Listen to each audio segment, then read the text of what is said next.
Hey guys, and welcome to another episode of Working Money, getting your money working for you. Now, I just wanted to take a quick sec to remind you guys, please subscribe to the channel if you haven't already. Click that little bell for new video notifications. And like the videos if you guys like the content I'm providing. And always comment on the videos. I love hearing what you guys have to say. I know this is the big news for today, guys. Coinbase reportedly gets approved from US regulators to start listing tokenized securities, and it brings into the question whether XRP will be listed into Coinbase. I know, there are a lot of opinions out there on YouTube right now, whether Coinbase will or won't. I think this topic has been beaten to death, quite honest. I mean, it'll be up to Coinbase whether they decide to list XRP or not. So I kept scouring the news today, guys. I go to my usual sites, and I know a lot of you guys probably know Coindesk.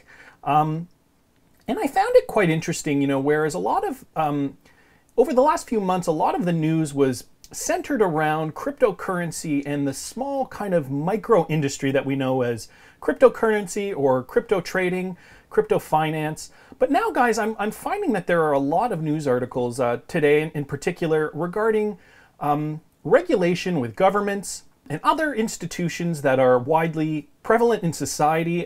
So for example, here's the Coinbase says it now has regulatory approval from the SEC. The world's first bank-backed crypto exchange finally opens to the public. So we're talking about banks backing crypto exchanges.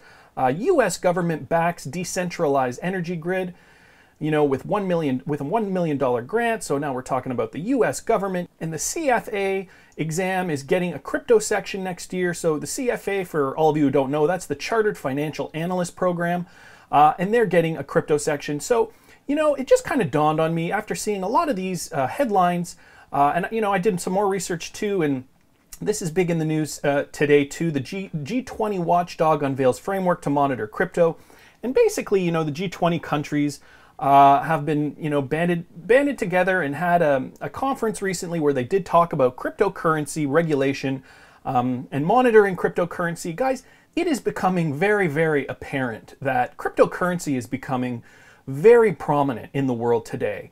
Whereas even 12 months ago, we weren't having summits and conferences about cryptocurrency. We weren't having large-scale discussions. Over the last bull run of 2017, it was the very first time on the news.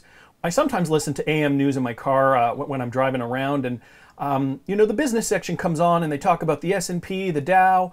They talk about what the US dollar's trading at. And it was the very first time last year when Bitcoin was having its last bull run and the crypto market was soaring, that I actually heard the business news analyst talk about the price of Bitcoin and what the price of Bitcoin was trading at that day. And at that moment, I thought to myself, yeah, this is becoming mainstream very, very quickly. Now, since then, they have stopped talking about the price of Bitcoin, I think because now it's not on people's minds. Volume in the market has gone down. It's decreased a lot.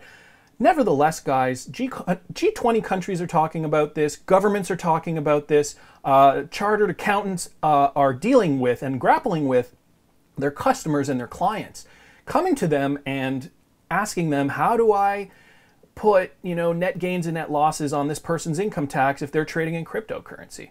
And guys, this all just points to the fact that regulation is on its way. This is the year of regulation, and we've been told this. 2018 is going to be the year of regulation for cryptocurrencies. It just reminds me of this interview here, guys, with Brad Garlinghouse, talking about how the Ripple CEO tells the cryptocurrency industry to work with regulators. Again, it hits home the point that at the beginning, from the get-go, Ripple was interested in working with regulators to foster a system that they can thrive in, within the regulations of government. Right down here, the CEO of widely followed payment network Ripple has a request for everyone in the cryptocurrency industry. And this was kind of a call to action for the cryptocurrency industry to cooperate with regulators. And guys, this is what we're seeing today. From the get-go, Ripple has cooperated, and we see, G20 countries are in meetings talking about monitoring and regulation. Coindesk, the chartered accountants are now looking into this. Banks are backing energy grids. So banks are on board, governments are on board. It always brings me back to that taxi industry / Uber and Lyft debate, and how Uber did work with regulators And they were considered trailblazers in an industry where the status quo were taxi cabs for a very long time. Obviously, the taxi industry did not like this. Governments were confused as to what to do because the public wanted ride-sharing transportation. Taxi cabs, it was taking a bite out of the taxi cab business. And I just want to share a couple articles here with you guys. You know, in Southern California, now this article is from 2016, it showed that according to city records, the total number of trips had plummeted by 30% since Uber was introduced, and that was about 3 years. So dropped by 30% in 3 years. Chicago taxi cab industry saw something similar. You know, about 42% of Chicago's taxi fleet was not operating in the month of March. Now this article is from 2017. And cabbies have nearly seen their revenue slide for the long-beleaguered industry by nearly 40% in the last 3 years. Guys, the same was happening in New York City.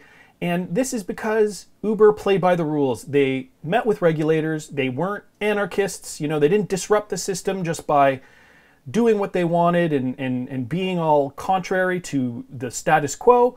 What they did was they played by the rules, and now they're thriving. So guys, how long will it be before Ripple takes a huge bite out of Swift's business, or Western Union, or MoneyGram? Guys, tell me what you think of the video. Like the video if you like the content I'm providing. Subscribe to the channel. I always love hearing your comments. See you in the next video, guys.